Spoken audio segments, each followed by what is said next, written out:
उत्तराखंड हमारी देवभूमि है और देवभूमि के नाम से ही उत्तराखंड जाना जाता है। हम अगर देवभूमि की चमोली की बात करें तो धार्मिक स्थलों में एक दूरस्थ गांव सवार है, जिसे लोग सैनिक गांव के नाम से भी जानते हैं। इस सैन्य गांव की बात करें तो यहाँ माँ भराड़ी की पूजा बड़े ही धूमधाम से की जाती है। माता के मंदिर की चर्चा पूरे प्रदेश भर में है और जब भी कोई राजनेता यहाँ पहुँचते हैं तो वे भी यह माता के दर्शन करने अवश्य आते हैं। बड़े बुजुर्ग कहा करते हैं कि यहाँ नाग कुंड भी हुआ करता था और जब भी लोग कुंड के पास पानी भरने जाते थे तो नाग भी वहां आ जाते थे, जिसके बाद लोग उन्हें दूध देकर वापस भेज देते थे। बुजुर्ग ये भी बताते हैं कि रात्रि में जब कोई इस मंदिर के पास से गुजरता है तो उसे माता के पायलों की छन छन की आवाज सुनाई देती थी और माता से कुछ भी मन से मांगो तो वो मिल जाता था। अब भी कहते हैं कि माँ की भक्ति मन से करे तो उसे माँ अपने भक्तों को सभी कष्टों से मुक्त कर मन इच्छा वरदान देती है। माता के दर्शन के लिए लोग दूर दूर से यहाँ आते हैं।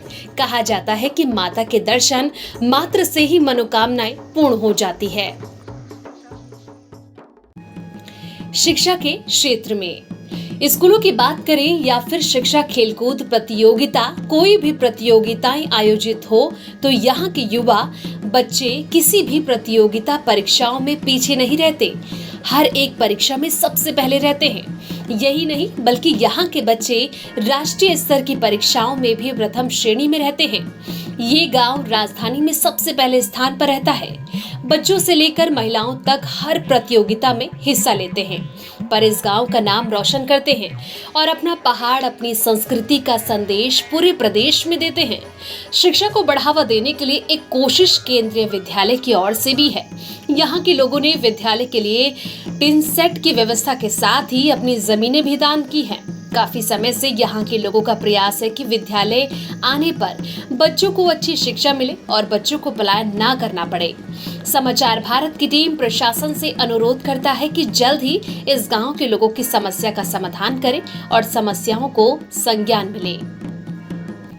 चर्चा में सैन्य गांव क्यों? इस गांव की चर्चा पूरे प्रदेश में होती है क्योंकि यहाँ के युवा हर बार जब भी भारतीय थल सेना या वायु सेना में भर्तियां निकाली जाती हैं तो यहाँ के युवा हर वर्ष 4 से 6 हर बार भर्ती होती है और चर्चा भी इन्हीं युवाओं की वजह से होती है। यही कारण है कि यहाँ के युवा पीढ़ी ना तो अपनी संस्कृति भूलते हैं और ना ही अपनी लक्ष्य, इसलिए गाँव हमेशा ही चर्चाओं में बना रहता है। यहाँ के युवा कहते हैं कि हमारे पूर्वजों की सीख ही हमें यहाँ तक पहुँचाती है। हमारे कर्तव्यों को याद दिलाना है। इस गांव के जवान जिन्होंने आजाद हिंद फौज में अपना महत्वपूर्ण योगदान दिया था। यहाँ के 22 जवानों ने प्रथम विश्व युद्ध में अपना योगदान दिया था।